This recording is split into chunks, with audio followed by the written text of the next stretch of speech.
right, fantastic.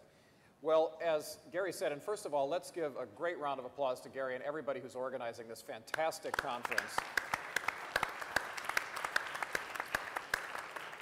No matter how much you think you know, you can always learn things from these incredible speakers and from networking in the halls. I'm sure that's why most of us are here. So just a fantastic conference and a lot of great topics. And today, we're going to tackle and hear about some of the solutions from all over the world. You know, there's always a tendency to see the glass as half empty, and you know, even the discussion about what happened in the EU yesterday and things like that. But today, you're going to hear, I think, some rays of hope and positive change, as well as an understanding of some of the challenges globally. We're going to briskly go through each of our panelists, maybe more brisk if one of them continues to be MIA, but we're going to let each of them do a self-introduction and a couple of minutes on how they see things from their particular perspectives. I'm not going to go into detailed bios in the interest of time. You have those in your program or online, but I'll just do quick introductions and we'll get going.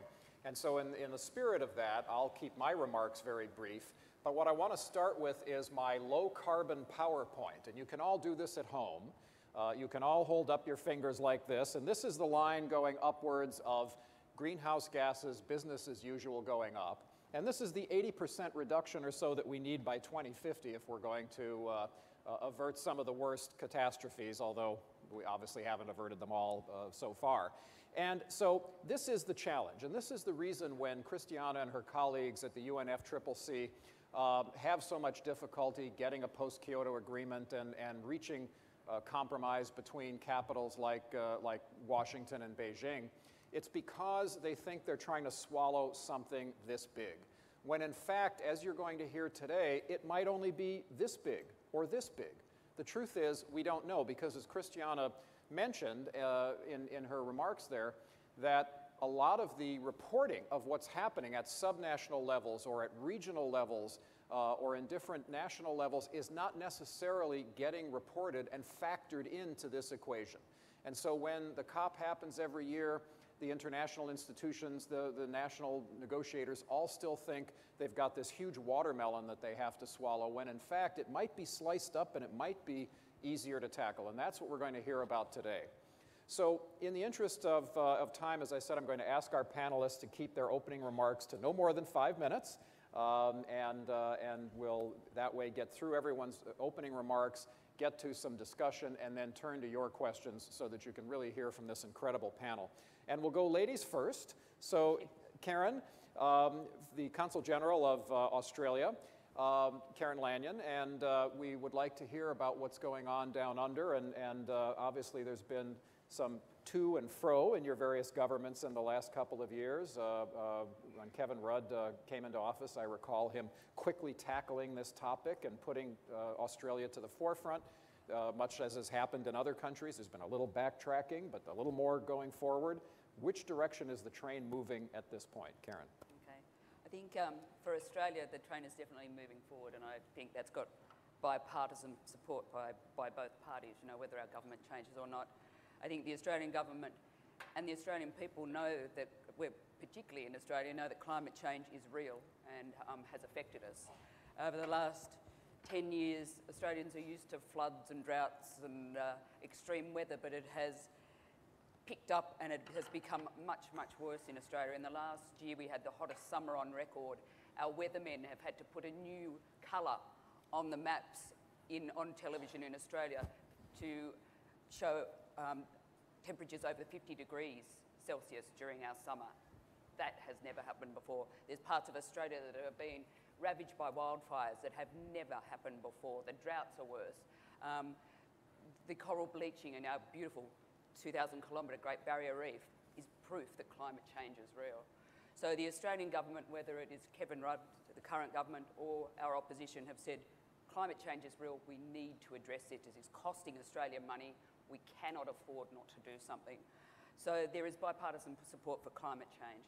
Our Treasury has done some modelling on what it would cost Australia if we didn't move and what it would cost us if we did. We need to transform our economy to address climate change. In the long term, it's going to be good for us economically, we've discovered. So with that in mind, last July we brought in a carbon tax in Australia. Our 500 largest emitters are paying a tax of $23 per tonne, and that will be in place for the next 3 years before we transition in 2015 to a trading system that's linked to the EU. Why a tax? Much easier to bring in, much easier for people to understand. It gives us revenues to invest in clean technology. And it's just much easier for people to understand, for a government to put into place. This is working. Since we brought it in July, emissions from electricity generation have dropped 7.5%. Our Treasury modelling said there would be an impact on the economy. So what the government has done, the revenue that they're getting from this carbon tax, it's going back to the people. Households that are affected, half of the tax is going back to Australian households to offset any increases in prices. That has worked. So the people out there who are voting for the government are happy. There's also money going back to businesses that are affected for any job losses. There's also $14 billion over the next 3 years going to be invested in clean, renewable technology, because the Australian government has said we are going to be 20% renewable electricity generation by 2020. We're now at 12.5%. Where people have said, when it first happened, the big business that Christiana was talking about with invested interests, said the sky was going to fall. We bring in a carbon tax, China will eat our lunch. Investors will flee the country because it's just too difficult. Our economy will tank. Well, I'm here to tell you, Australia is now the 12th largest economy in the world. Our dollar is above parity with the US dollar. We have the lowest inflation rate and unemployment rate of any industrialised Western country. And we have $173 billion worth of private investment coming into Australia in the next year. So I think our economy is doing pretty well. So the sky has not fallen. It makes good economic sense to transform your economies to do this, and I think this is what we need to be telling business, and this is what we need to be telling voters. In Australia, I don't know if you know, but there is compulsory voting in Australia. Every single Australian must vote in every election or you're fined $250. So every Australian says what they think the government should do, and it's resoundingly for climate change and for policies to address this. We'll be linking with the EU, as I said, in 2015. We've legislated towards that. We're going to be signing a treaty. Our Prime Minister was in China last week, and we're linking with the Chinese as well. We've had very good discussions with California. So I'm very happy to see everyone up here, because Christiana was right. They need to be linked, or we shouldn't have carbon markets. So this is important. It's great that everybody's up here in the same boat. Fantastic. Thank you. I do recall when I lived in Australia, there was that mandatory voting, but I remember we got a day off for it, so that was nice. Doesn't take that long to vote, you got an entire day off. Well, let's go from down under to way up top to the Canadian province of Quebec, and we have here a representative from Quebec, Alain Houde, and let me ask you, Alain, to go ahead and give us the perspective from your part of Canada. Thank you very much, Larry, for asking that question, because you know, when it's about Quebec, I think everybody knows that Quebec is in the process of linking its cap and trade system with the California system. But in Quebec, actually, it is more, cap and trade system is one initiative, but it's not the only one. So I appreciate that opportunity to talk about the other initiative. And the first thing I would like to point out is that since last September, we have a new government in Quebec. And when it's about climate change, our action plan for climate change, the mindset is the same as the previous government. We keep the alignment, and I would say that if there's a difference, it's that the new government would be maybe more aggressive, even more aggressive in achieving those objectives. So that's very good news, I think. So for this part, because I want to make sure to give you a good overview, please allow me to stick to my paper. I need that kind of help. Of course. As you know, Quebec has also suffered its share of weather-related disasters with the ice storm of 1996, beautiful image but tough time, and the recent flooding in the Richelieu Valley. And that's not counting the more permanent effects, because we talk a lot about the kind of major event, but there's permanent effects also that are very important, such as accelerated coastal erosion along the north shore of the St. Lawrence estuary and Gulf, or the melting permafrost that is already affecting communities in northern Quebec. We are therefore very aware of the exorbitant costs inherent to climate change. In light of this, cutting greenhouse gas emissions and bolstering our resiliency to the impacts of climate change are at the heart of all our environmental, economic, and social concerns. Quebec recently began navigating the American Carbon World. A cap-and-trade system for greenhouse gas emission allowances has been enforced since January 1st, 2012. The first period of mandatory compliance with the system began on January 1st, 2013, and covers some 80 industrial emitters and power stations. Starting in 2015, the system will be extended to cover some 50 fuel and fossil fuels distributors. As of 2015, the cap-and-trade system for greenhouse gas emission allowances will encompass nearly 85% of Quebec's GHG emissions. Quebec has thus armed itself with one of the most effective and comprehensive economic instruments for reducing its carbon footprint.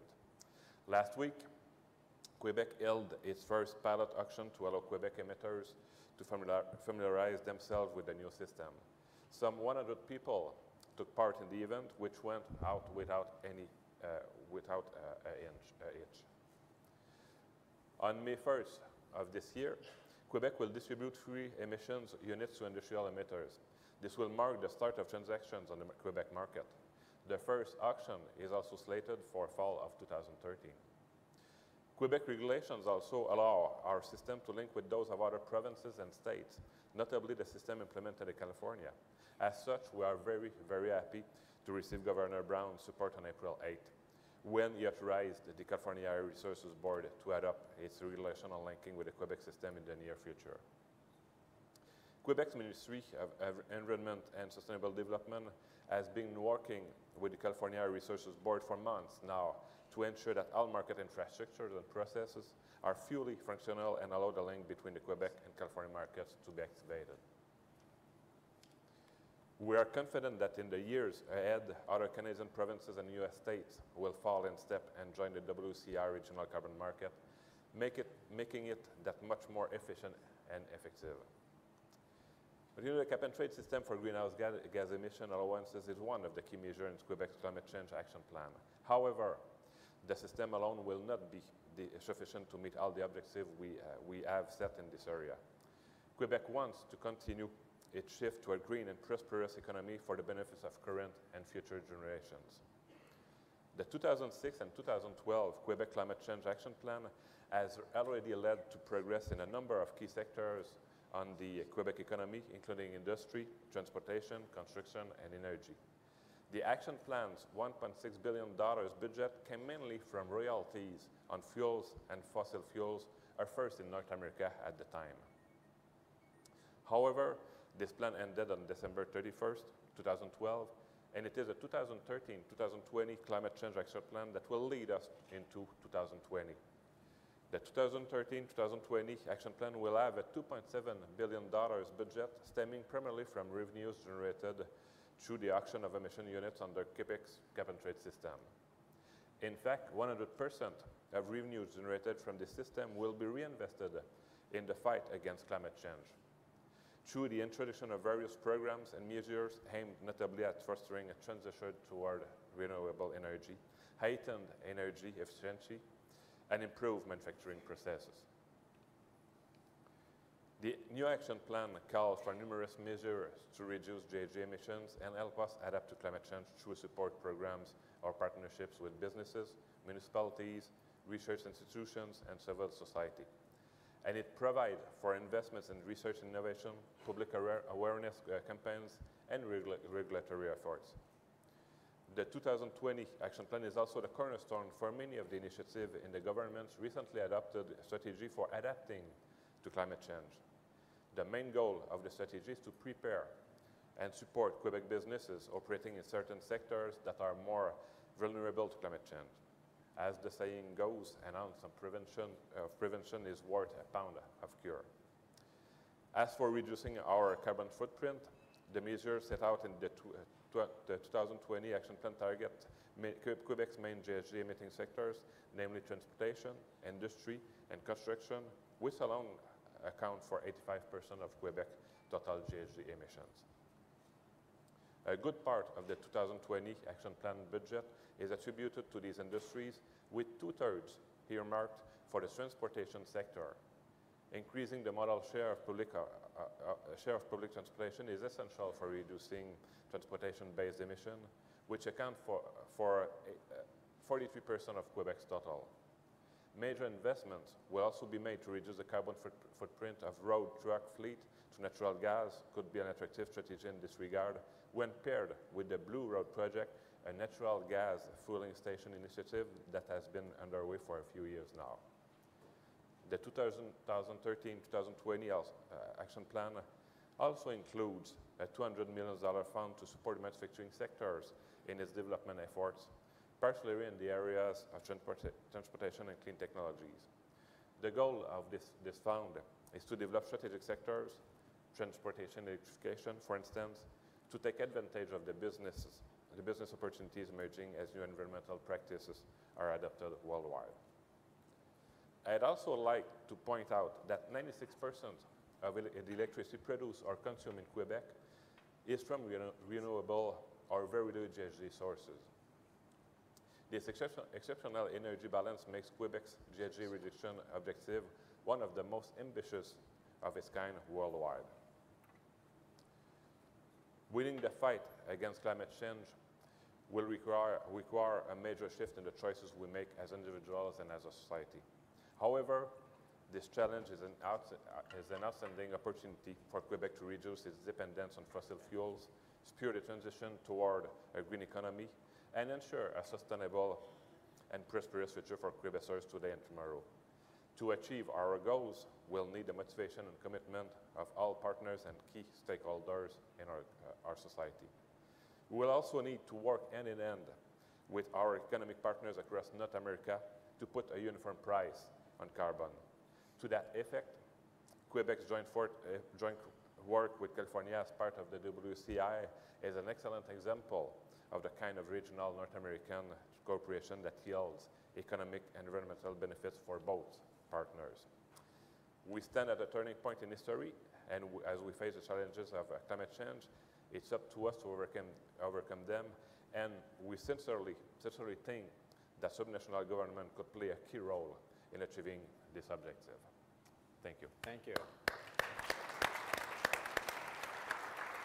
Very, very comprehensive, and it raises a number of questions we'll get to later. Thank you very much. From Canada, let's move south to Mexico.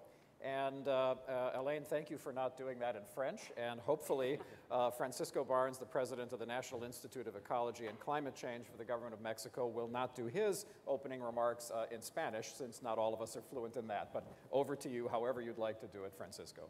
Thank you very much for the invitation. It is a pleasure to be here. Let me start by saying that Mexico has been and remains committed to addressing climate change, both in its international discourse and supporting the international negotiations, but also in the local policies that we have been implementing. In the last few years, Mexico has enacted laws on energy efficiency, on renewables, on biofuels, and the most recent one, a law in climate change, which to us it's a very important historic event, and it also represents a huge non-partisan effort from our Congress to achieve a common vision on climate change. As Christiana just mentioned a couple minutes ago, Mexico is only one of the very few countries that has such legislation on climate change matters. It is particularly relevant as it completely changes the architectural governance around climate change.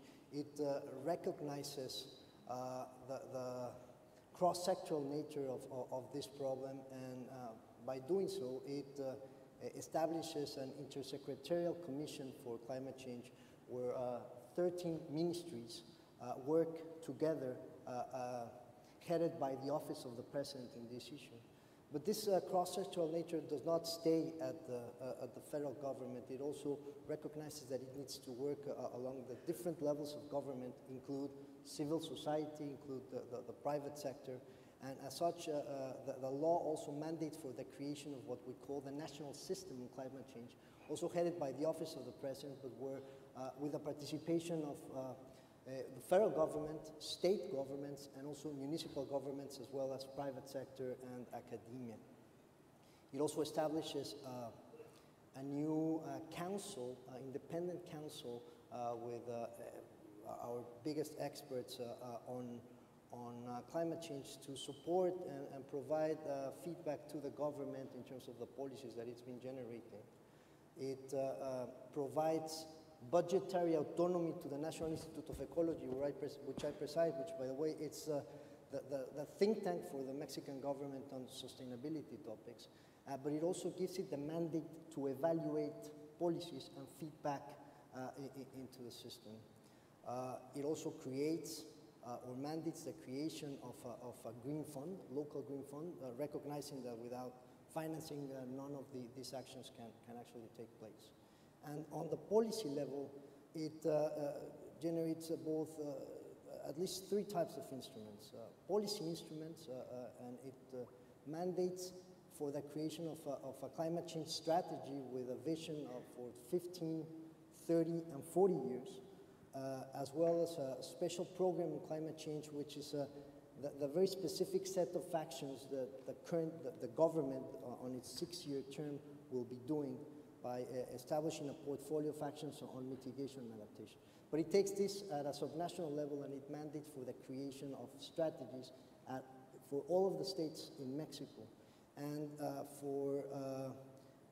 it mandates the municipalities, we have above 2,000 municipalities, to establish their own vulnerability maps for the country. I am happy to say that at this point, most of the states are engaged in their own planning. We have 200 municipalities out of the 2,000 which have already finished their own plans. It also, at a regulatory level, establishes as a mandate to have emission registry, as well as an inventory that needs to be updated every 2 years. And it also allows for the possibility of creating a carbon market. This is particularly relevant to us because we believe that it is one of the many instruments that we need to pursue, but that can actually help Mexico in finding economic ways by which to reduce emissions, and the possibility of actually establishing a linkage with other markets eventually, it's particularly attractive.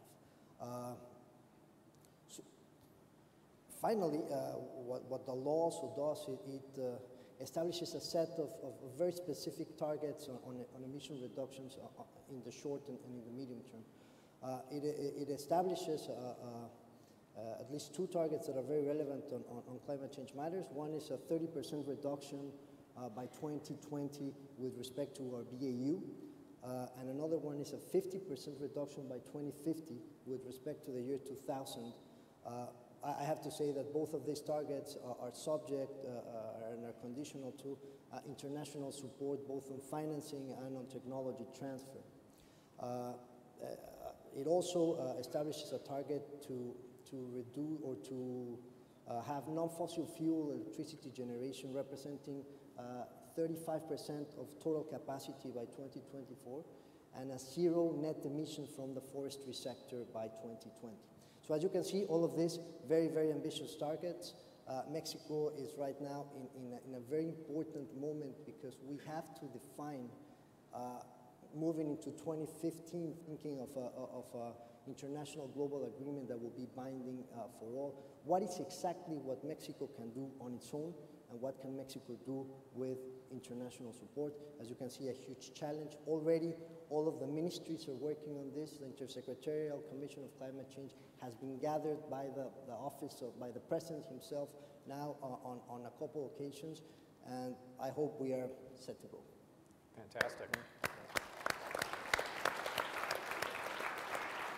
Thank you, Francisco, and it's interesting, and I'm sure we're going to get into this with our other panelists, but your vulnerability mapping by cities is very interesting as many of us have to start thinking more about adaptation and not just mitigation. When we looked at our vulnerabilities here in California, my wife and I bought property in Fresno hoping it will become beachfront soon, but in any event, let's turn from Mexico, let's go back north to Canada again, and James Mack from British Columbia, let's hear your perspectives. Well, I guess in terms of where British Columbia is going on the climate file, it's a short answer because as of yesterday, we're now in an election mode. And one of the great things about BC is that British Columbians love to talk and argue a lot about climate policy. We're a bit unique at the level of interest by the average voter in what seems like technical details. But you know, democracy will do its job and we'll get a good sense of where things go. And what's reassuring is actually all of the parties involved have a shared interest in taking action on climate change. And actually the difference in policy ideas is actually not that broad either. So there's a lot of an emerging consensus in BC on how to move forward. In terms of where we've come from, in 2007, BC chose to take a leadership position on climate, adopted a lot of the policy innovation done in California. So we have a low carbon fuel standard, the California tailpipe standard. We also now have a 93% clean or renewable electricity system. We are the first carbon neutral government in North America. Because of that, we've actually purchased now over 2 million tons of offsets in BC, going from effectively no regulatory grade offsets to a fairly significant purchase there. And probably and with local governments, about 98% of our local governments have signed a partnership with us, and they're becoming carbon neutral in their operations and taking actions in their communities. So there's been a lot, and the signature piece is that we have a revenue neutral carbon tax, which was brought into place in 2008, has already survived one election and one change in leadership, and in fact, is endorsed by the parties, with one exception, the parties in this election, and so will survive this election as well. And it now sits at $30 a ton. And I think that is a significant revenue generator for us. And all those revenues have been put back into the economy through tax cuts. I think the single message I'd say out of all this is that when we started it, British Columbians were worried that we would crater the economy. I think there was a real worry that by taking such a high price on carbon, and again, it's a tax. There's no free allowances. There's no special treatment for any sector. If you combust a fossil fuel in BC, you pay $30 a ton. And so that really worried people. And after 5 years, our GDP has outperformed the Canadian average. Our emissions are down 5.8%. And effectively, we're spending less money on fossil fuels in BC. We have all main types of fossil fuels in BC have been reduced, and in all cases by larger than what we see elsewhere in Canada. And our green economy is moving. The clean tech sector has increased 58% over that same period. None of these things are causal to the carbon tax increased our GDP, but the negative has been discounted. The worry that somehow we would have a huge shock to the system has in fact been disproven after 5 years. And it's a pretty powerful position to be in. And so when we look at Australia's approaches or California's or European Union, I think there's a good case example up north to take a look at. So. Terrific, thank you.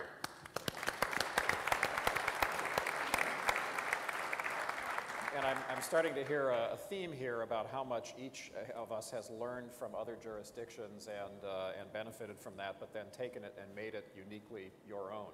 So I think we'll hear more about that. Let me turn to our home state now here in California and welcome Matt Rodriquez, Secretary of California's EPA. And you have 3 generations of Cal EPA secretaries in the room today, at least 3. I don't know if Alain or some of our other predecessors are here, but you heard from Linda Adams this morning. And we'll hear from Matt now. And I just want to thank both of them, you know, as somebody who was in on the beginning of AB 32, to see two such stellar leaders take it and run with it and implement it and turn it into such a powerful tool, not just in California, but around the world. We owe them a great debt of thanks. So let me thank them both. And with that, I'll turn it over to Matt to tell us how he does it. How do you do the magic in California, Matt? Well, I don't know that I can beat that introduction. Maybe I shouldn't say anything at all.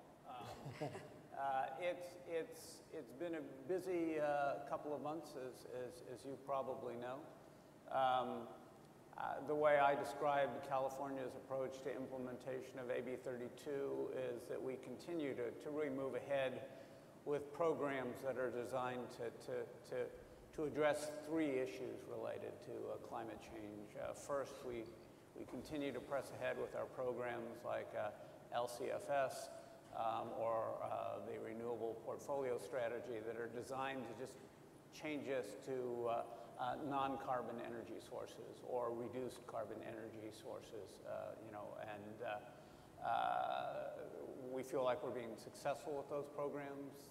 Right now, our renewable portfolio standards, we're getting 22% of our energy from renewable sources.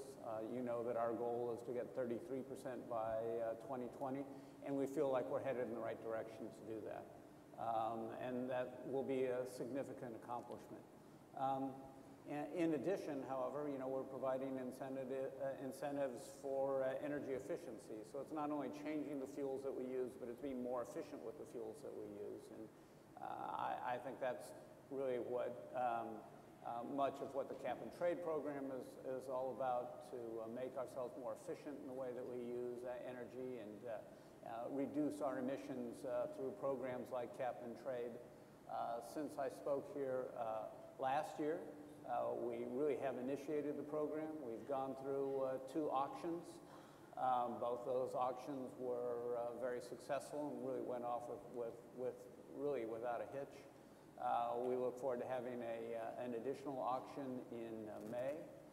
So far, those auctions have generated $130+ million that we then intend to invest in additional programs that will reduce greenhouse gas emissions even further. Particularly, we've got a draft investment plan that is being generated that will be submitted to the legislature that will talk about how we can use those revenues to further achieve the objectives of AB 32. So that's an exciting opportunity to have. And then additionally, we're looking at, you know, how can we change the way we live in California so that we are using less energy? Are there ways that we can encourage mass transportation or do better community planning so that we encourage alternative means of transportation that will further reduce greenhouse gas emissions and the generation of greenhouse gas emissions in California? So we're moving ahead on all those fronts. It's a significant milestone that just recently the governor made findings that will set the stage for linking our program with Quebec. So we will finally be achieving that milestone. We look at starting that real linkage in January of next year. There are some things that we need to fine-tune in our program to make sure that it's working the way we want it to here in California. To be honest, I think that we need to make sure that Californians understand that this program is working for California and that we're doing what we can to address pollution and the carbon emissions here in California. That's been a large part of our focus over the last couple of months. But we feel like we're making substantial advancements in that area as well. And then an additional note, you know, frankly, over the last couple of years, the governor has been very, very committed to dealing with climate change. He views it as a significant threat to California. As I like to say, you know, a large portion of the California economy relies on this climate we've got here. So we have a real vested interest in trying to do what we can to preserve our climate here in California, our Mediterranean climate that, is responsible for a $40 billion agricultural economy and a $100+ billion tourist economy. So the governor is really invested in doing what he can to address climate change. But over the last couple of years, he's had to focus an awful lot on the budget here in California. It was difficult for us to reach out and do some of the work that we had been doing previously in the international areas, because we really needed to focus on what was going on here in California and dealing with our budget issues. Fortunately, through the governor's leadership, I think we've got the budget in pretty good shape right now. And that's sort of indicated by the fact that the governor was able to take time recently, and we just returned from, I think he's returning from China today. I returned from China yesterday, where we had a number of discussions with Chinese government officials, both at the local, provincial, and national level, about a number of things, both how we can work and improve our economies, and work collaboratively to improve the Chinese and California business relationships, and also how we can collaborate on dealing with climate change and climate change issues and pollution generally. And those were substantive discussions that we had with the representatives of various Chinese government entities. I signed an MOU which pledged California's assistance in working with the province of Guangdong on working on climate change issues. And through that agreement, we'll be exchanging technical information and talking about what we can do to do what you were talking about here, and that is to communicate and talk about our programs and exchange information from our various programs. We renewed an agreement that had been signed previously with the Environmental Protection Bureau in Beijing. And as I said, had a number of discussions with the Ministry of the Environment in China. All of these discussions, to me, said that China is very serious about dealing with greenhouse gas emission issues. They were very receptive to the governor's message. And so while we need to focus on making sure that we're doing what's best for California and working to make sure that our programs are working here in California, I see that we're in a position to also exchange information and work collaboratively with governments throughout the world, particularly Quebec, but also China and Australia and other countries, to exchange information and to tackle this international issue. So, it's a very exciting time to be working in California government, and I think the governor did an excellent job taking our message over to China and got a very good reception over there. Terrific.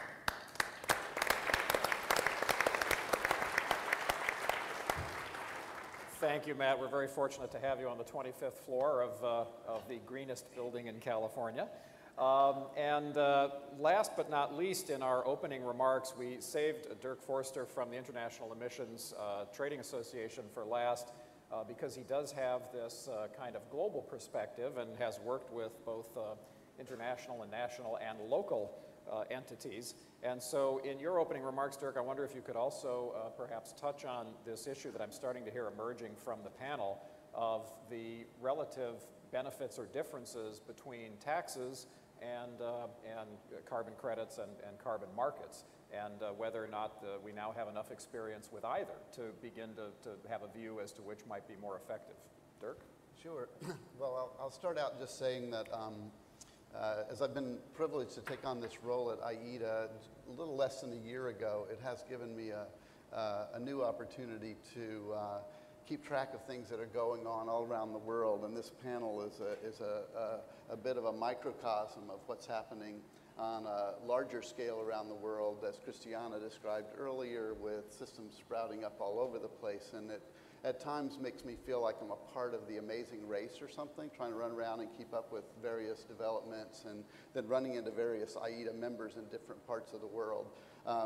In February, we've started a new initiative in IETA to try to support some of the markets and development from the business side, helping to bring good business practices to countries that are adopting new systems. And we were in Guangdong as well and brought some companies experienced with emissions trading from places like California and the European Union to meet with counterparts there.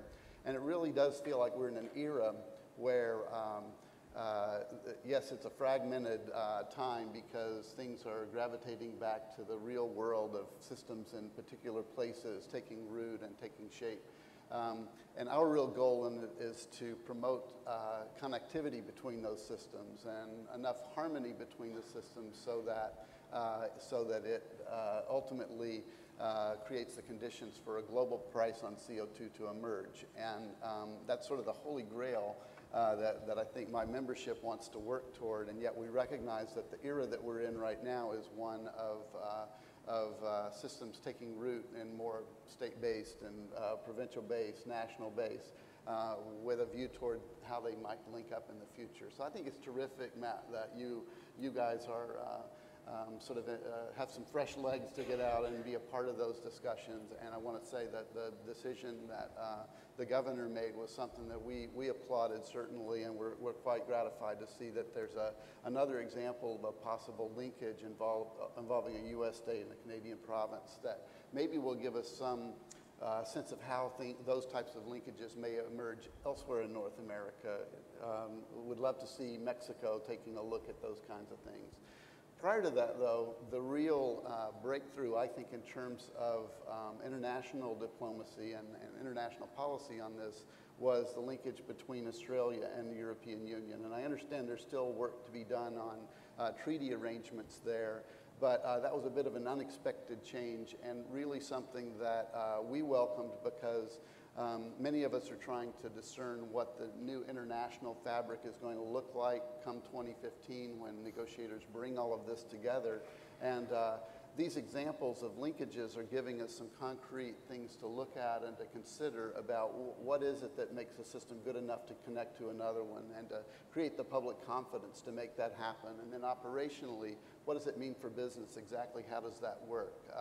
So that's something that we hope to be a partner in from the business side because we recognize that at the end of the day, the policy architecture is one thing, but what really makes the market is when the business community comes in and starts investing money and starts to make things happen in the market.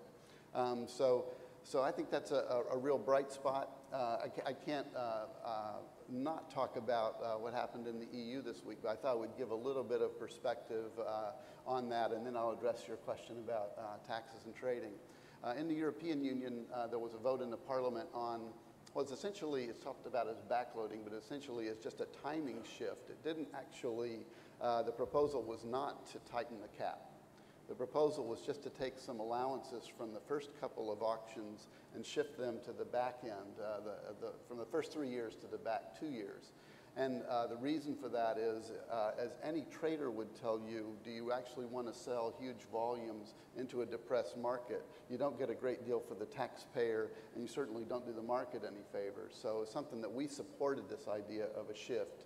But the Parliament didn't vote for it, and they also didn't kill it completely. They kind of sent it back to the committee for further consideration.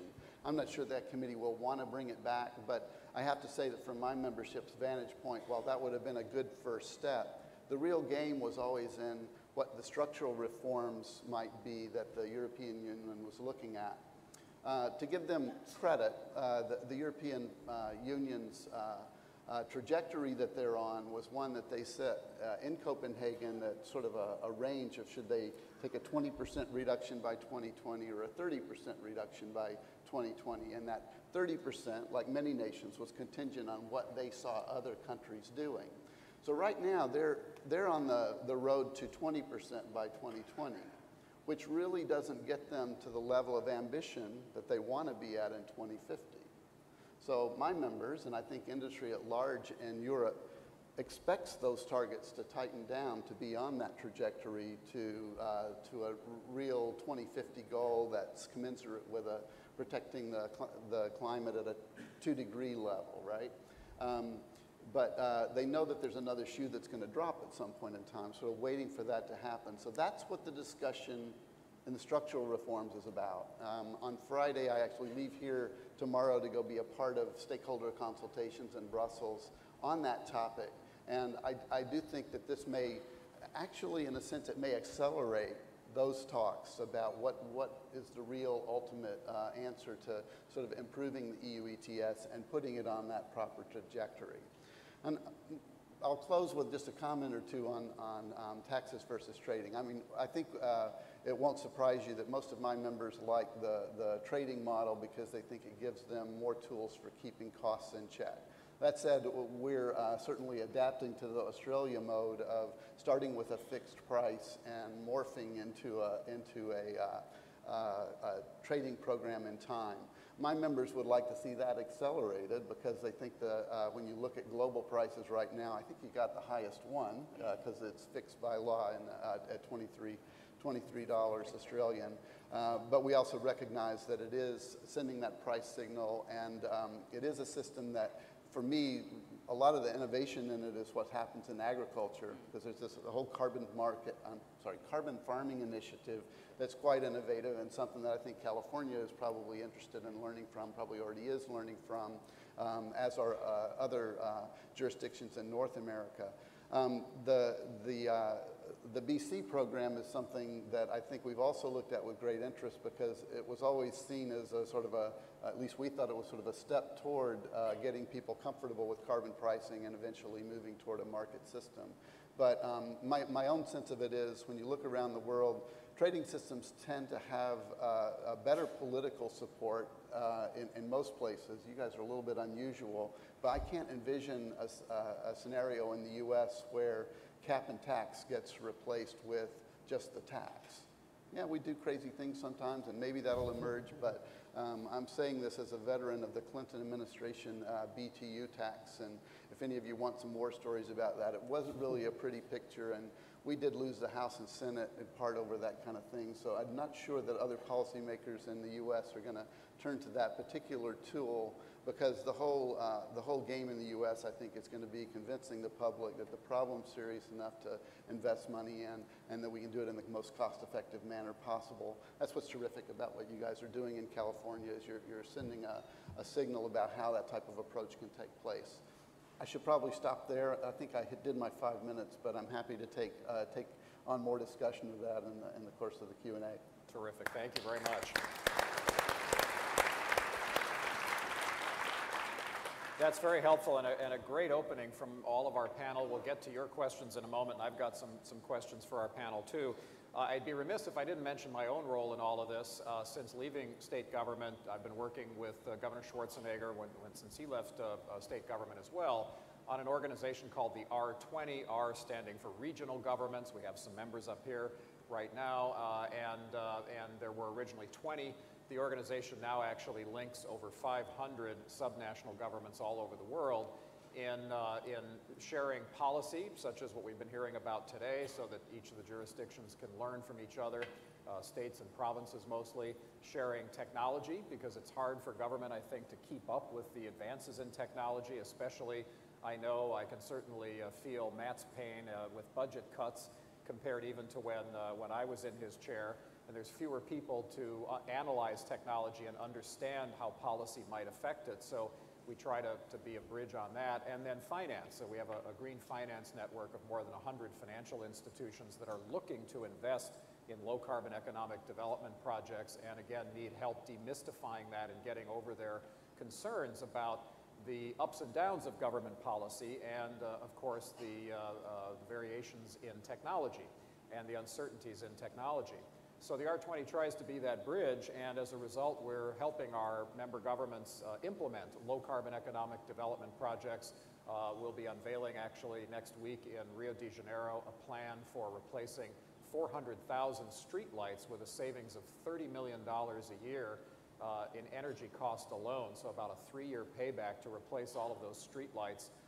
55% energy reduction, obviously greenhouse gas reduction at the same time, so the taxpayers save a lot of money. And the project is supported, creates a lot of local green jobs, including green manufacturing jobs. And that may be really, at the end of the day, all of the policy we're discussing has got to be driven into these kinds of projects that are ultimately sustainable and that make economic as well as environmental good sense. with that, I want to turn back to our panel and just ask a couple of questions, and I hope you're all thinking of the questions you'd like to ask. We're going to turn it over to you in a moment. But first, let me start, Karen and James, with you in particular. You both mentioned, obviously, carbon tax, and you both mentioned that your electorate has been supportive of it to a large degree, and that your economy is booming even though the tax was imposed. But let's be honest, both of you have economies that depend a lot on fossil fuel exports and primary resources, timber and other kinds of things in the case of British Columbia. And so is this something that honestly only jurisdictions, countries, or subnational governments can afford the luxury of a carbon tax or a price on carbon when economic times are good and in fact booming by something that ironically may be mitigating against what we're all up here to try to solve? Tough question, and so we're going to put that first one to the two of you in any way you'd like to answer. Well, I guess the first one, so it's true BC is a large natural gas producer, but natural gas prices took a real hit. So one of the things I'd say is through actually, from a revenue projection for a government, we went through tough times. Natural gas used to be over $2 billion a year in revenues, went down to about $100 million or $150 million within a couple of years. So I think despite the fluctuations, and everyone's felt the same way, we've stuck to the plan, and so I think that says something for it. The big issue that we're struggling with in BC is real opportunities around liquefied natural gas exports. And so this is the forward-looking defining policy for us, is really, we have potentially a huge economic opportunity on the heels of Australia doing the same with really significant emissions related to it. And the debate around that, just a price on carbon doesn't solve your problem, because the economics are there, so you will still end up increasing emissions even with the highest price on carbon around. And so that draws us to the conversation around offsets. And is it acceptable to British Columbians that our emissions might go up, but we would invest in emission reductions elsewhere? And again, I thought the debate around the carbon tax was lively, but we're going through the debate now on offsets, and it's very lively. So, these are some of the things. And just to mention too, BC has still got the line of sight to a cap and trade regime. We still sit on the Western Climate Initiative Board of Directors. As a small jurisdiction with a carbon tax, there was a decision not to move on the same timelines as California and Quebec. But we're seeing the need for broader regional markets when they're robust enough for us to join. So. And I have to agree with James. I think the Australian government recognised that very much like the US, even though we're responsible for about 1.5% of global emissions, per capita basis, we're one of the highest because we are very reliant on a resources-led economy. And that is one of the reasons I think the Australian government bit the bullet and had to take responsibility. And I'm very proud of the fact that the Australian government has chosen to be in the forefront of this. You have to recognise what your economy is doing and actually restructure. The Australian government has a long history of being very fiscally responsible and taking quite strong regulatory measures, and the Australian people are very happy with that. We believe in taxation for the good of our country. That's something that Australians have been brought up with. We have universal healthcare, all the rest of it. So we have a deep belief in doing the right thing for the good of the community. But, as we've said, it's turned out to be economically viable. So we have a very vibrant, clean, green technology sector coming about, and it's some of these mining and coal energy production companies that are finding these renewable energies, and they're finding that it is profitable.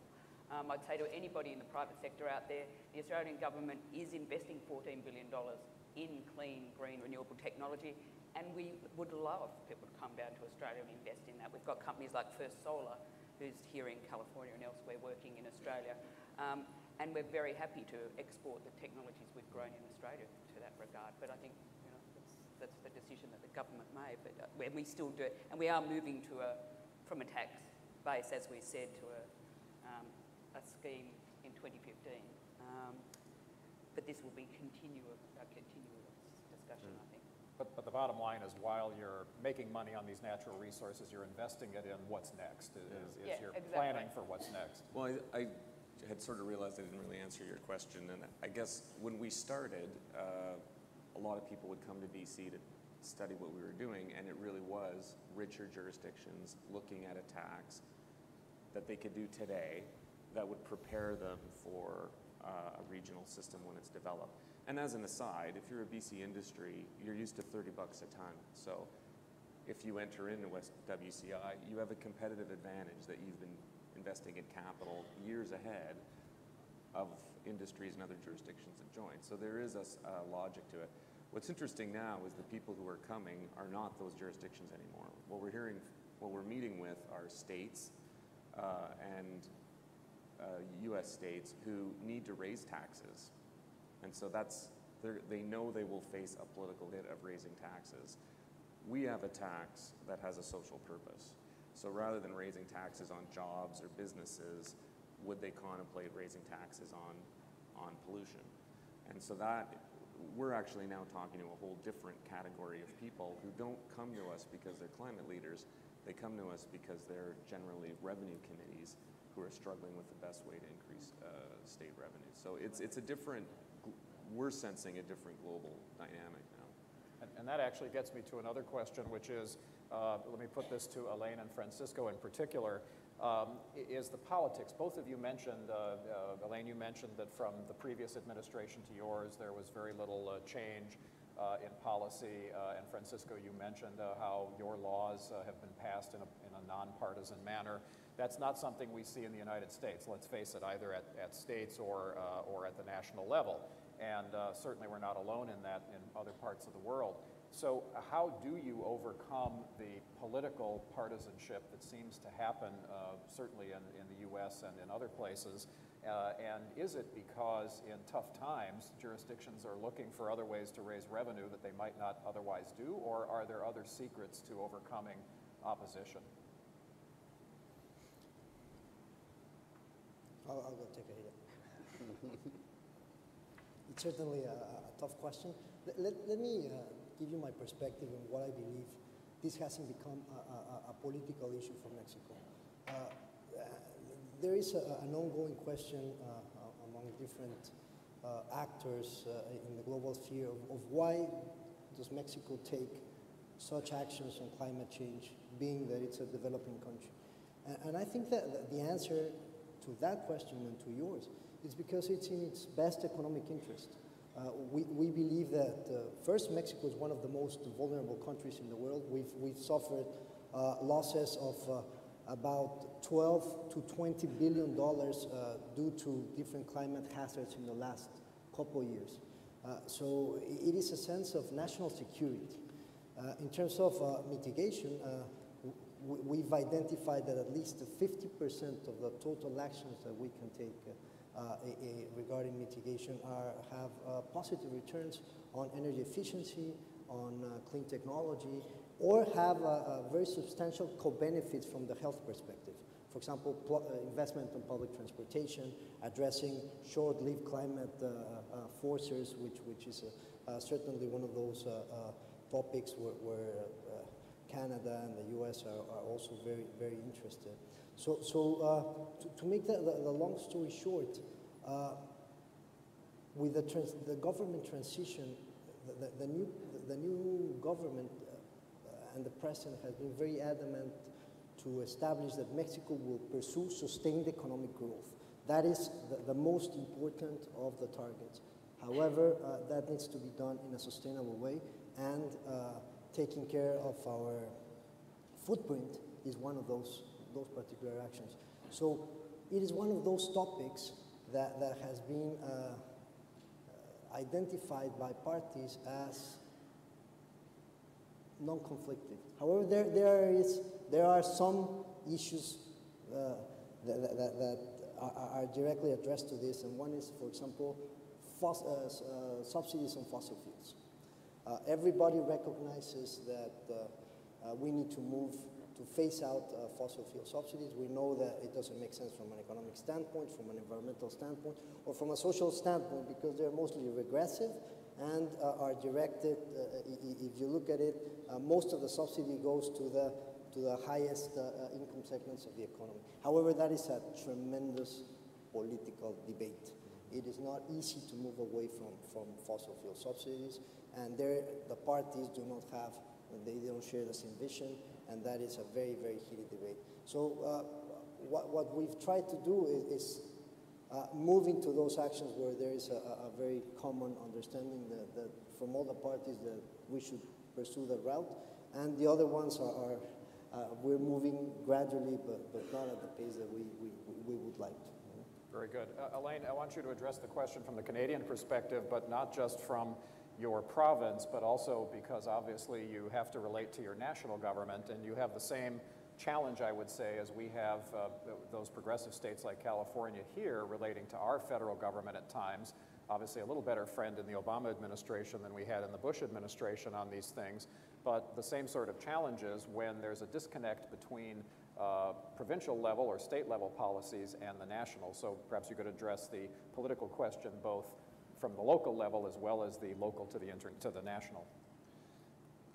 Thank you, Terry. As you may know, the Quebec position is not the same as our federal government for many good reasons. Actually, the position is not exactly the same. So there are some provinces like British Columbia, Quebec, and even Ontario that are quite dynamic in putting in place some action to face climate change. Our federal government has some strong objective, but they are in a different mindset than we may have. So we have different orientation.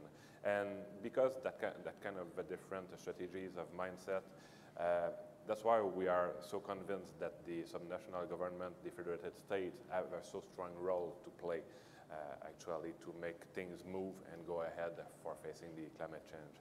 And if I talk about, generally speaking, if you look in Canada, but mainly in provinces like Quebec or British Columbia, why our government can go ahead with that kind of policy, I think one of the main reasons is that the citizens, the people are really behind that kind of policy.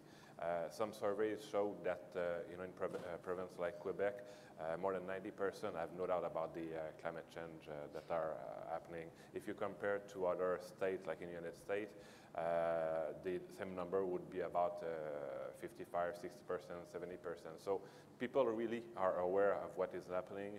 There's no doubt about the climate change that are happening. So people are backing the government for that kind of policy. So that's a good reason.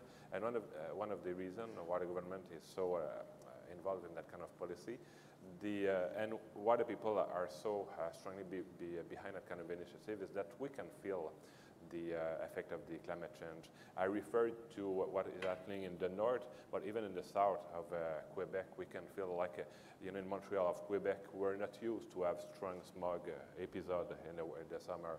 Now it's recurrent. We quite regularly have a smog episode. Summers are warmer than they were used to be. Unfortunately, they are not longer, but some days are warmer than they were used to do. So we can really feel the effect. I talked about the high storm, some specific episode that happened in the past, some strong episode last year in the Richelieu Valley, the ice storm in the 90s. So that's why the people are really behind that kind of initiative. So it's a lot easier for the government and political people to take action in that time. The other thing also is that people and the government are aware that it's not only putting a price on the carbon market. It's not just an expense, more than an expense. It's mainly an investment in the new technologies. It's an investment in the job of tomorrow. It's creating the economy of tomorrow. And the first to take action are not only ameliorating their quality of life, they are also building, and they're taking a leadership in building the economy of tomorrow. I think you've mentioned it. So that's why I think our government, it's always a challenge to see what is the best initiative to put in place, but globally, generally speaking, people are behind that because they can feel the advantage. We can see that there's an impact on our quality of life. So it makes total sense. And you know, you think about 100 years ago or a little more, the dominant form of transportation was the horse and buggy. And I'm sure there were a lot of wealthy buggy manufacturers who didn't think that the threat from mechanized transportation was serious. Well, we don't know the names of those buggy manufacturers anymore because they're gone. They didn't invest when they had the chance in what was next. And so I think this point that both you, Alain, and Karen have raised is essential for policymakers to be thinking about getting their economies ready for what's next. On that note, you know, I'd like to turn to Matt and to Dirk to address this question of linking and the importance of that, and certainly for any of our other panelists, because you all have had some linkage with one another. Is there strength in numbers? You know, is it just as easy to go it alone and be the first and to plow ahead, or are there tangible benefits to kind of strengthen numbers? You know, Matt, as you mentioned, some of your partners here with California are on the stage, and especially in the beginning days of AB 32, we were up against a very hostile administration in Washington where Cal EPA even had to go to court to protect some of its rights and plow some of this initial ground.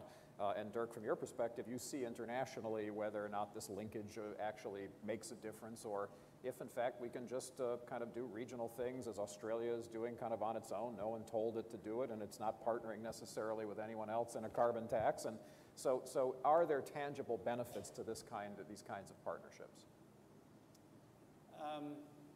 Well, there are benefits. I mean, it's the benefits of scale.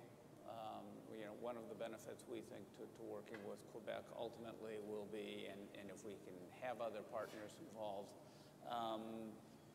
administration of the cap and trade program should be more cost effective. And also it does facilitate the exchange of information, and so that's a cost saving. You can learn from the research activities and the work that's being done by other jurisdictions. Having said that, I mean, it's a part of our role and the role of the Secretary is to constantly keep balancing you know, how much time and effort we're putting into working with other jurisdictions and how much time we've got to put into working with California and California entities and really making sure that these programs work in California. We need to be able to demonstrate to the public, to other public officials in California, that our program is working here.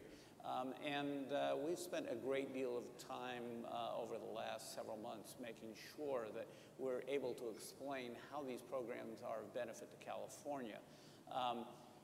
Once you deal with that, then I think that there is, as I said, strength in numbers. I think that it becomes more cost effective. And ultimately, we all have to keep in mind that this is an international problem. Going it alone is really not going to be a solution for any of us. We need to have partners. You know, California is responsible for some 2% of the emissions, I think. But so it raises this question of why is California doing this if we're dealing with such a small percentage of emissions? Well, it's because it's an international problem, and somebody needs to step up and take a leadership role in dealing with what is a very, very serious international problem. You know, we need to do that. We feel, as I said, very strongly from a policy perspective that this is an issue that California needs to deal with. And so that's why we want to go and reach out to other jurisdictions to work with them to deal with this problem. And frankly, you know, if we can't get other jurisdictions to go along with this, then it will raise questions, not next year, but 10 years down the line. If it's just California going it alone, then I think we need to reconsider, you know, whether this is really in the interest of Californians and the Californians' economy. Our hope, however, is that other people will see that these programs do work at several levels. They reduce emissions, they make us more cost effective, they create new green technologies in states that are willing to take on these issues, they will generate funding, in our case, not through a tax, but through the funding that we get through the auction process, that we can in turn turn around and invest in our economy and do some of those things that Alain has alluded to that will help our economies both in terms of creating new jobs, but also creating more mass transit programs, more energy efficiency programs. So we see that as a potential benefit. So we benefit on several levels, both in the state and then internationally as well. And before we turn to Dirk, let me ask you just one follow-up to that. Do you find that any of those arguments work with industries that are pushing back? I mean, I recall when we first launched the low-carbon fuel standard, for example, we had oil companies standing with us saying that kind of a portfolio approach, that kind of a fairly modest ramp-up, a 10% reduction in the carbon intensity over a decade, basically, was something they could achieve. They stood with us. Now, many of them are actively opposing the implementation of low-carbon fuel standards. But when you hear some of your colleagues on the stage here and others having adopted it or working on it, does that help you push back and say, no, it actually works, and there's others who are looking at it? Do any of those arguments you mentioned work with industries when you get opposition? Yes, they give us an argument. It is something we can discuss. I mean, change is always difficult, and you're going to get pushback from industries who are quite comfortable with the status quo, and so that's to be anticipated. But if you look at other jurisdictions, or if you look here in California, the thing that I like to talk about is how the governor pushed energy efficiency during his first set of terms in the 70s. And there was an industry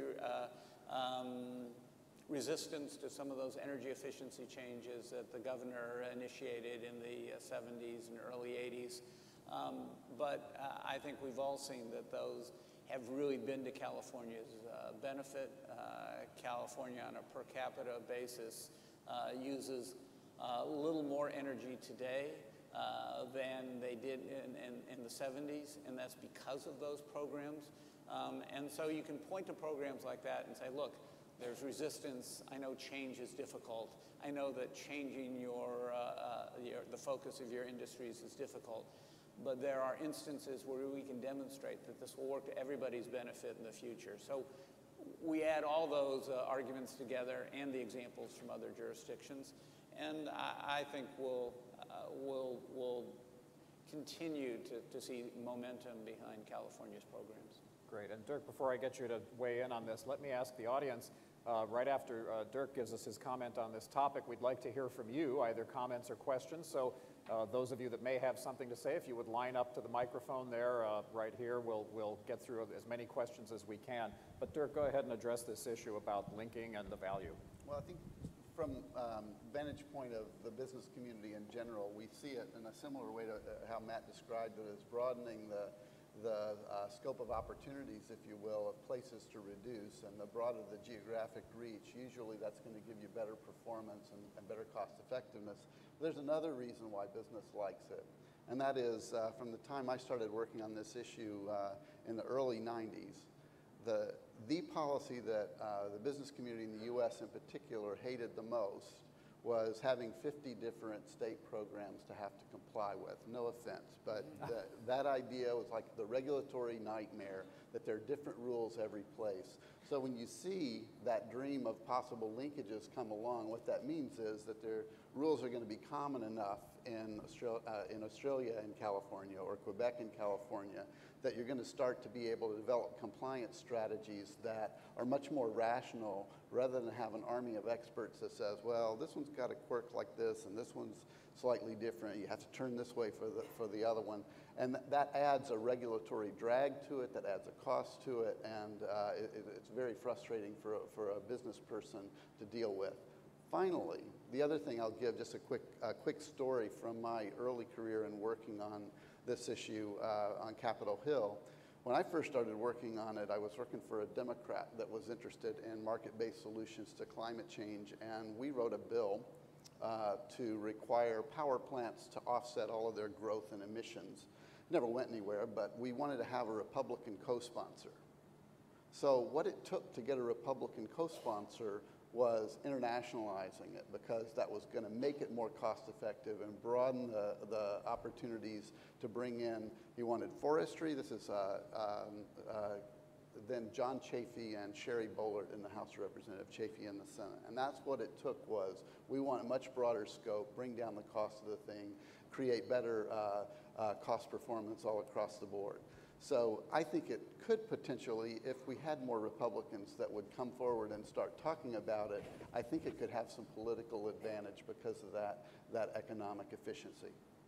Terrific, yeah, and I think, also picking up on Matt's comments about China, you often hear those who oppose any kind of national climate legislation in Congress using China as an excuse to say, oh, well, as long as they're not doing enough, anything we do doesn't matter. So the more you can see those linkages, the more you can at least undermine those arguments, which may or may not be sincere in any event.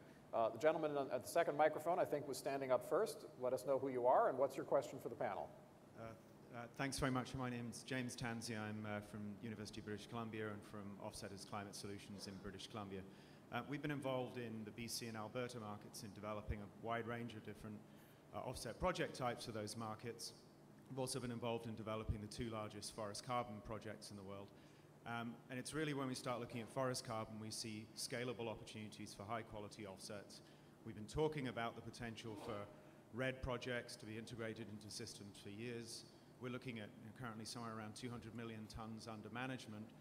We have the potential to do a lot more, but we really can't move until there's a clearer signal from governments about how RED is going to fit into these policy regimes.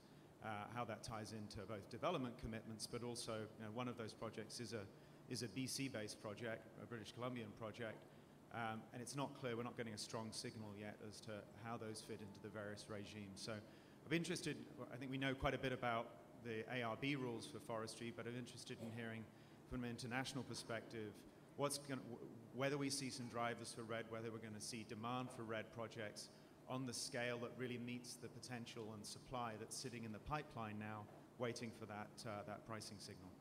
Great question. James, just you want to tackle that one first, and then we'll ask for some international perspective. Well, James and I talk the BC situation is quite easy because the government is really the big buyer in BC, and so we've kind of figured out what works for us on forest carbon. But the big issue for us in BC is we hit a quick tipping point, as James had said, where it gets hard to develop offsets, but we have such a huge forestry base. Once you do it, it's a huge supply. It's actually something that, proper management of our forestry assets could be something globally significant that we could contribute. But it speaks a bit to the need for things like linking, because in fact what we need to do is we need to start seeing the rules or the demand that James is talking about internationally to kind of drive that scale of change in the West. So. Matt, Alain, Dirk, you guys want to comment, particularly the ones with trading experience? What's the value of forestry credits? Obviously, early RED and other kinds of forestry credits have been discredited in many cases. So in terms of, Matt in particular, when you're thinking about the nascent California cap and trade system, how much of that are you comfortable letting in versus other things that might be easier to measure and so forth? I mean, again, anyone on the panel, but let me just get those comments. I think that long term, that's something that we need to look at, and certainly we're interested in, as we've been discussing here, this is an international problem. So a RED program helps you to incorporate other parts of the world into the solution to greenhouse gas emissions. Having said that, however, as I've alluded to before, we need to do things that make sense for California as well. And so our focus initially, I think, is going to be on things that we can demonstrate and offsets that we can demonstrate are useful to California and are helping us to deal with some of our issues here. We will accept offsets from throughout the country, and we'll of course accept offsets from Quebec once we've linked. And we'll continue to look at other offset strategies. But for the short term, I think we're going to be focusing more on what's immediately helpful to California, to tell you the truth. Anyone else want to weigh in on this topic, and then we'll take our next question? I would just say, I think it's a hugely important piece of the puzzle, because I don't know how you protect the climate from warming more than 2 degrees without red. I mean, I think it's going to play a major role, and really what I think, I'm delighted to see some of the things that have happened in BC and giving kind of a pilot examples, if you will, of how it can work. And I think the same is true of sectoral crediting, that we need some real world examples to kind of demystify it a bit and show how it can really work. So that may be another area that California could help by pioneering with Mexico a sectoral trading program that gives people some real, something to sink their teeth into about actually how it could work. And I think of those two things kind of linked at the hip in my own mind. Go ahead.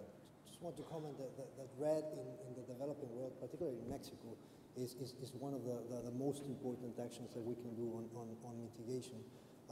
In the case of Mexico, it's second only to energy efficiency, which is by far the most relevant of those actions. In fact, CAR is right now working in Mexico on developing protocols for red, so that it can eventually be used as a set of offsets. In the case of Mexico, it is also particularly relevant because we need to address climate change policy also from a social perspective. And it is one of those particular actions that has direct output in the communities that are the most marginalized. So definitely think, I mean, it's going to take some time, but we need to move into that direction. Can I just say, from the Australian perspective, we're not at that point yet because we're still at our tax stage. But we have been doing a lot of work over a number of years in Southeast Asia, particularly with Indonesia, on red. And I agree with the social importance of that and helping marginalised communities. That's something Australia's been working on internationally. Protecting our forests is obviously huge. I never forget some years ago when Governor Schwarzenegger was in office.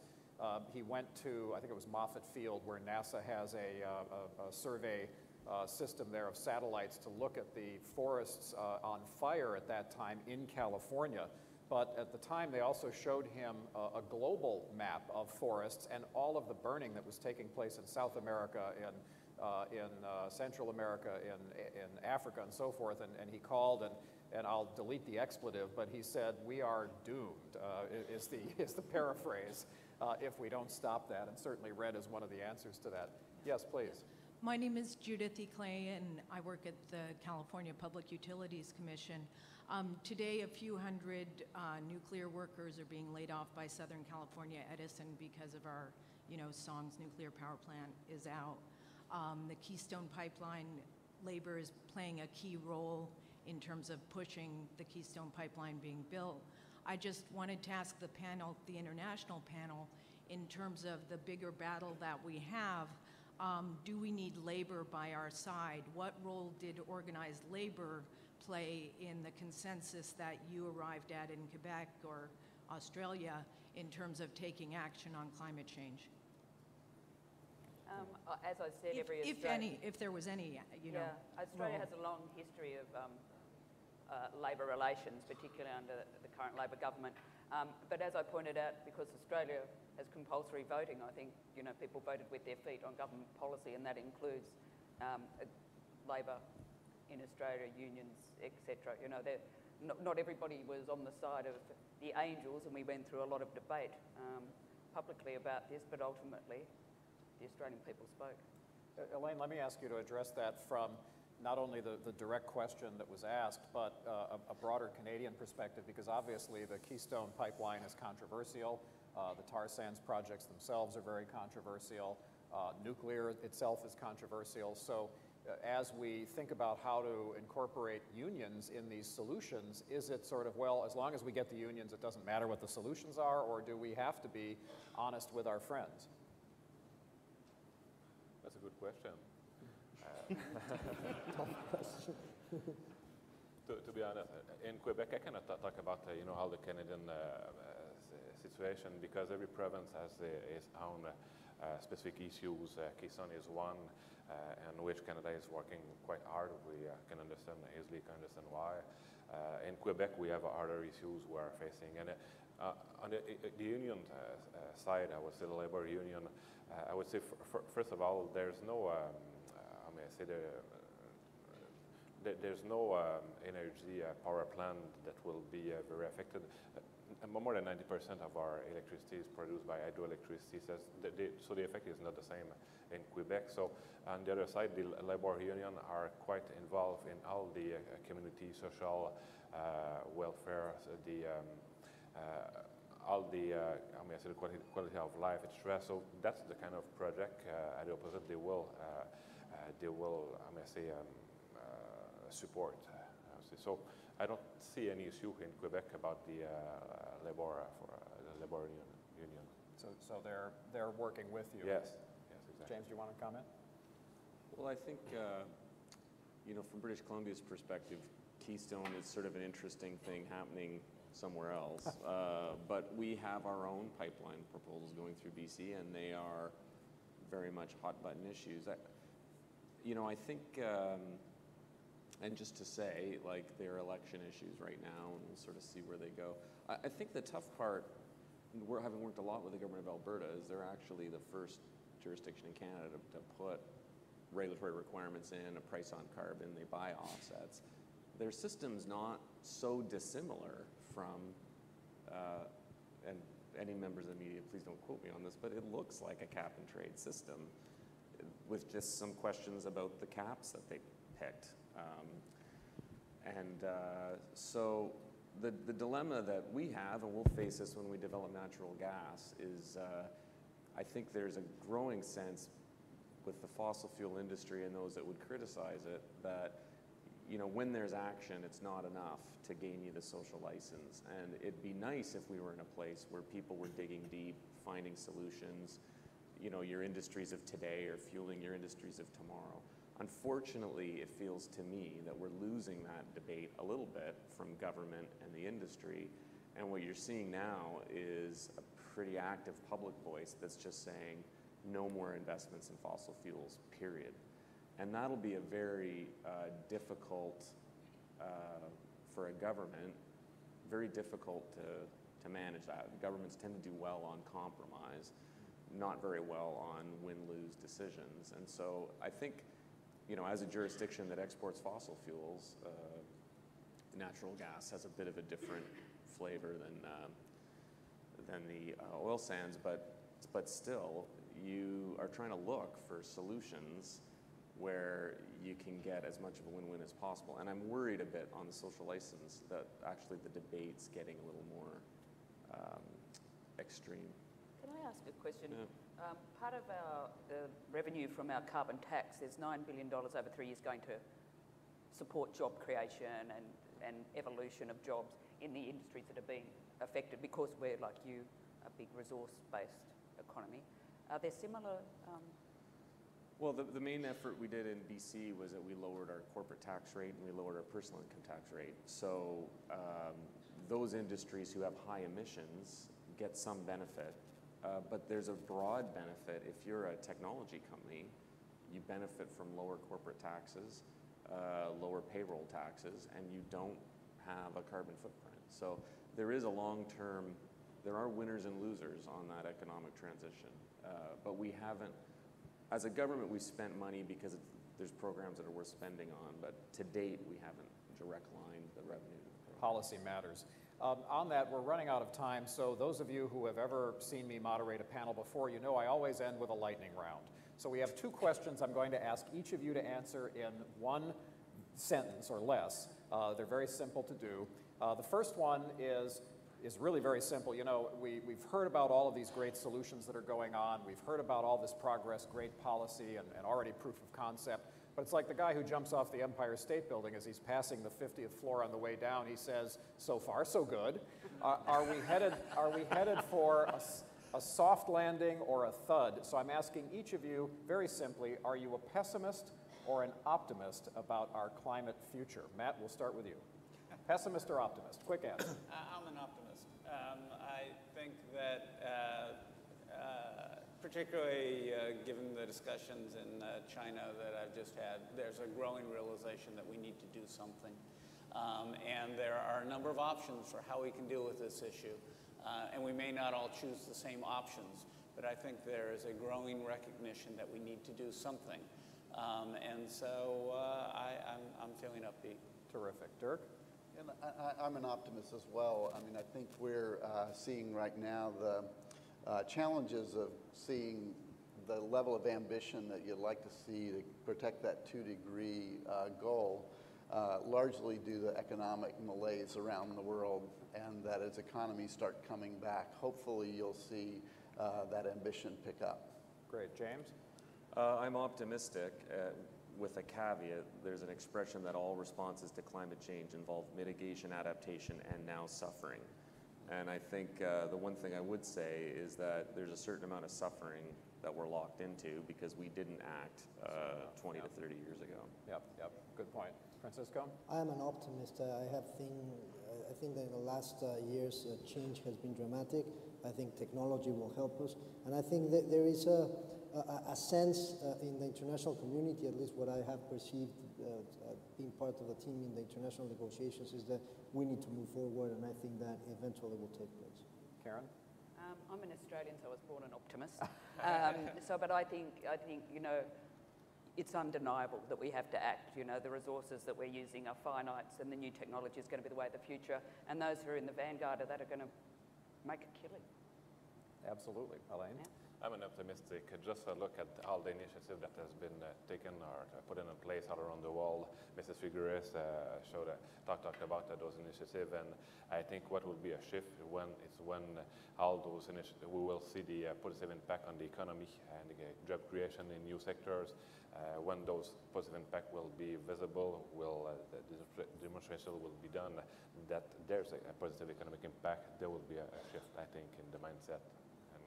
Things will go even faster. Well, I then have got to be an optimist with this kind of a panel providing all of this optimism for all of us. So let's give them a great big round of applause. Thank you so much for all you're doing and for being and sharing with us today. Thank you.